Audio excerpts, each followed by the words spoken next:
Salut à tous, aujourd'hui on se trouve sur un premier chapitre de chimie.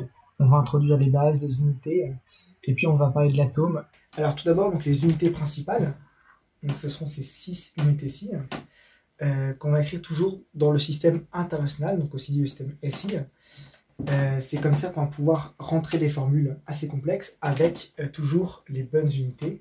Donc par exemple, la longueur ici en mètres, la masse en kilogrammes, avec toujours le symbole associé. Le temps en secondes, la température en Kelvin, l'énergie en joules et la pression en pascal. Donc ça, c'est les unités les plus fréquentes. Il faut savoir aussi que, par exemple, ici, on a un angstrom, donc c'est le A avec le petit 0 au-dessus, qui est égal à 10 puissance moins 10 mètres. Donc c'est une unité qu'on utilisera assez souvent lorsqu'on va parler des atomes, puisque ce sera à l'échelle microscopique. On aura aussi, concernant la température, 0 degré Celsius, qui équivaut à 273,15 Kelvin. Donc il faudra toujours se rapporter à un nombre en Kelvin. Par exemple, si on a la température de 25 degrés Celsius, donc on va l'écrire ici, 25 degrés Celsius, c'est donc 273 Kelvin. Et comme ici on a ajouté plus 25 de ce côté-là, on va ajouter plus 25. Et donc du coup, on va avoir 298,15 Kelvin. Donc dans la formule, on n'écrira pas 25 degrés, mais on écrira 298,15 Kelvin. Et on a aussi, pour les pressions, un bar qui équivaut à 10 puissance 5 pascal.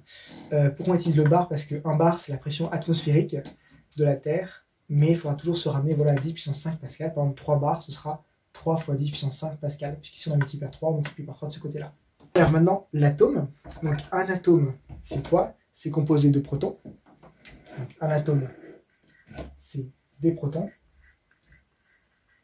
plus des électrons et des neutrons. Et donc un atome est toujours électriquement neutre. Alors qu'est-ce que ça induit? Ça induit qu'il y a toujours autant de protons que d'électrons. S'il y a 5 protons, il y aura 5 électrons. S'il y a 10 protons, il y aura 10 électrons.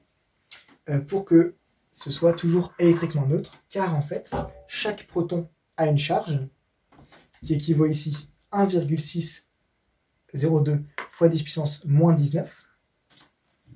Et un électron a aussi une même charge, mais qui est négative, moins 1,602 fois 10 puissance moins 19. Donc c'est pourquoi, si on a un proton et un électron, ça fait 1,6, enfin ça fait tout ça, moins sa partie négative, donc ce qui est égal à 0. Pareil, si on fait le double, c'est égal à 0. Il faut toujours que la somme des deux soit égale à 0, pour que ce soit électriquement neutre. Donc ici, on a la définition de l'atome. Mais un ion, c'est un atome ayant gagné ou perdu, c'est l'un ou l'autre, un ou plusieurs électrons. Alors donc ici on a l'exemple par exemple du chlore, Cl, donc l'atome de chlore, et puis l'ion du chlore, ça sera Cl-. Alors attention, c'est un peu contre-intuitif, mais par exemple, donc l'atome de chlore Cl- signifie qu'il a gagné un électron. Donc l'électron, ça peut aussi se donner par le symbole E-. Donc comme je l'ai mis ici. Alors pourquoi? Puisque imaginons que un atome constitué de 3 protons et 3 électrons. Ici, pour que ce soit électriquement neutre, il faut qu'il y en ait autant. Donc ici c'est bon, puisqu'on en a 3 et 3. Ici, par exemple, on part du principe qu'ils perdent un électron. S'il perd un électron, ça signifie donc ici qu'il n'y en a plus que 2 et non 3. Donc 2 et 3, c'est plus électriquement neutre. Donc on se réfère dans la case des ions. Et donc, ici, on compte le nombre de protons, il y en a 3. Et il y a 2 électrons. Donc, il y a un proton, celui-ci, et en plus, on va dire, en extra. Et donc, on dira donc ici que c'est plus. Il y a un proton en plus. Donc, 1 plus. Et donc ici, on aura par exemple, si jamais on prend l'atome donc 3, 3, qu'il a un électron en moins, il y a donc un proton en plus. On va appeler l'atome A, par exemple. On dira que c'est un atome A+. Non pas parce qu'il a gagné un électron, mais parce qu'il a un proton de plus. Donc du coup, si on veut se référer en termes d'électrons, ça signifie qu'il a perdu un électron. Si jamais on part, donc un deuxième exemple, pareil avec 3 et 3. Donc ici, on a 3 protons, 3 électrons. Non, c'est pas vrai, je le redessine. 3 électrons, donc c'est électriquement neutre. Si on veut former un ion, on lui enlève par exemple, si on lui enlevait 2, pardon, il y aurait 2 protons en plus, donc ça aurait fait l'atome A, je vais l'écrire A2+, si on lui enlève 2. Et si jamais, donc là je le remets à l'état électriquement neutre, si jamais je lui en rajoute 1 ou 2 par exemple, ça peut aller jusqu'à 3. 1 ou 2, donc ici j'en ai rajouté 2, donc il en manque 2. Ici il aurait fallu avoir 2 protons pour que ce soit électriquement neutre. Donc on va avoir l'atome A, 2 moins, puisqu'il manque 2 protons. Le nombre ici, ce sera toujours le nombre de protons manquants ou en surplus. Donc maintenant on va s'intéresser plus particulièrement à l'atome. Donc l'atome, comme on peut le voir dans le tableau périodique des éléments, ou aussi dit le tableau de Mendeleïev, que j'ai imprimé ici, on retrouve donc tous les atomes présents sur Terre.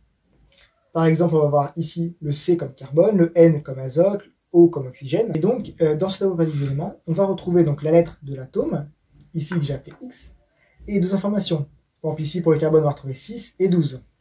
Ces 2 informations que j'ai notées ici, A et Z. Donc, on va voir premièrement ce nombre de nucléons, et deuxièmement, Z, ce nombre de protons. Il faut savoir que dans un atome, ce nombre de nucléons, c'est le nombre de protons plus le nombre de neutrons. Donc du coup, grâce à ces 2 informations-là, on pourra trouver facilement le nombre de neutrons de cet atome. Le nombre de neutrons, c'est A moins Z, puisque le neutron, si on lui retire les protons, Z, on trouve bien le nombre de neutrons.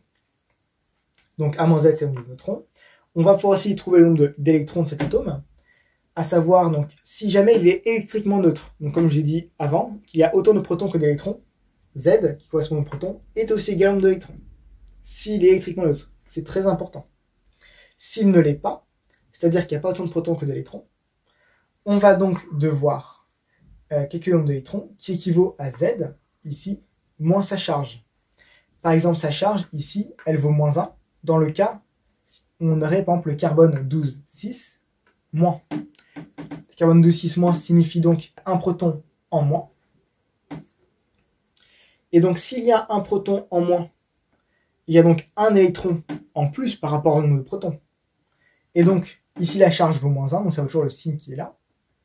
Donc ça fait Z, nombre de protons, moins 1, donc ça fait plus 1. On trouve donc bien le nombre de protons plus 1, qui équivaut au nombre d'électrons, dans le cas où ce serait le carbone 12,6 moins. Si c'est le carbone 12,6 plus, par exemple, ça nous ferait Z moins 1. Si c'est le carbone 12,6 moins 2, on aurait Z moins 2, donc Z plus 2. Voilà. On va aussi définir qu'est-ce qu'une mole. Alors, une mole, c'est le nombre d'atomes présents dans 12 grammes de carbone 12. Donc, c'est très important. Alors, c'est très utile pour calculer la masse, parce que on sait la formule que le nombre de moles, c'est la masse sur la masse molaire. Donc, pour trouver la masse, on a besoin du nombre de moles et de la masse molaire. Il y a beaucoup de formules qui incluent ce nombre de moles. Et puis, on fera les tableaux d'avancement, mais qu'on verra plus tard pour définir le nombre de moles. Donc, c'était juste une petite aparté, mais très utile. Donc ici, un isotope, c'est donc un atome ou plutôt 2 atomes qui ont le même nombre de protons, mais un nombre d'électrons différent. Donc je vous ai mis un exemple directement. Le carbone 12,6, il a donc 6 protons comme défini ici, et 12 moins 6, donc 6 électrons. Et ici le carbone 14,6, il a 6 protons, et 14 moins 6, donc 8 électrons. Donc ils ont bien le même nombre de protons, mais un nombre d'électrons différent. Donc ce sont 2 isotopes. Et c'est très important, parce que par exemple l'isotope, le carbone 14,6 va permettre de dater les éléments historiques, donc un crâne humain.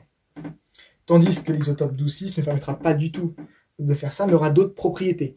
Et c'est le cas pour chaque élément scientifique. Chaque isotope a une propriété différente. Et donc la dernière notion de ce chapitre, je vous ai réécrit l'exemple ici des 2 isotopes du carbone. On va donc introduire une notion qui va être la masse molaire de l'atome, considérant tous ces isotopes.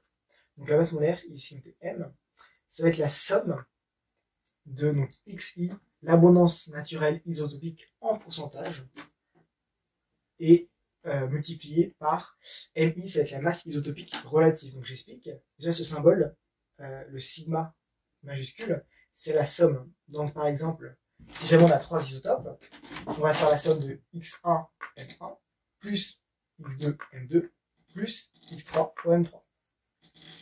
Et donc, qu'est-ce que l'abondance naturelle isotopique? L'abondance naturelle isotopique, donc ça va être un nombre en pourcentage. Par exemple, dans l'exemple que j'ai donné ici, l'abondance naturelle isotopique du néon avec 20 nucléons, ça va être de 90,48%. Ça veut dire que lorsqu'on prend un atome de néon, on a 90,48% de chance que ce soit un néon avec 20 nucléons.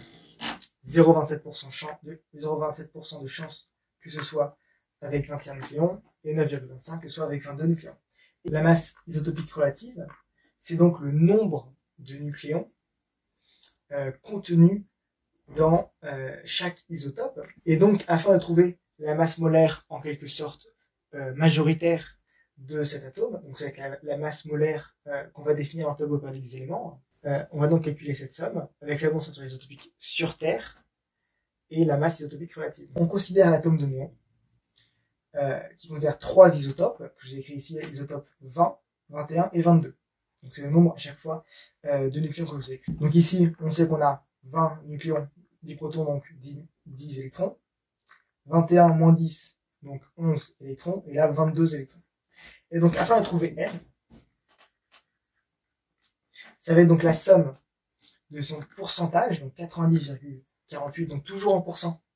Donc on peut l'écrire soit comme 0,9048, soit on écrit 90,48 divisé par 100, puisque c'est en pourcentage, fois, et donc la masse isotopique relative, ici ça va être 20. Plus, donc ici 0,27 sur 100 fois 21, et donc plus ici 9,25 sur 100 fois 22. Voilà. Donc si on fait le calcul, on obtient 20,19. Donc 20,19, alors l'unité ça va être l'UMA, donc c'est l'unité de masse atomique. Et donc ce numéro, 20,19, c'est le nombre qu'on va trouver dans la classification périodique des éléments, mais si jamais par exemple on prend l'atome de néon, on simplifiera le calcul en mettant que c'est seulement 20, sa masse molaire. Et donc maintenant on va finir sur un exercice assez simple, donc déterminant de neutrons, de protons et d'électrons de chacun des atomes. Donc commençons avec le cuivre. Ici on voit que ce n'est pas un ion, puisqu'il ne porte pas de charge. Donc le nombre de protons, il se lit directement, 27 protons. Le nombre de neutrons, donc la différence entre les deux, 63 moins 27 qui vaut 36, donc 36 neutrons. Et puis le nombre d'électrons, vu qu'on sait que c'est un atome électriquement neutre, autant de protons que d'électrons, donc 27 aussi d'électrons. Donc l'atome de silicium, on remarque, c'est un ion, il porte une charge de plus, donc il a 2 électrons qu'on lui a retirés. Alors, le nombre de protons, toujours, qui se lit, 14 protons. Le nombre de neutrons maintenant, donc la différence, 28 moins 14, 14. Et puis, alors le nombre d'électrons, c'est le nombre de protons, moins la charge. La charge ici, elle est positive, elle est de 2+, donc ça va être égal à 14 moins 2, 12 électrons. 12 électrons. L'atome de fluor, alors, donc pareil, c'est un ion, puisqu'il peut une charge moins, donc 9 protons, toujours.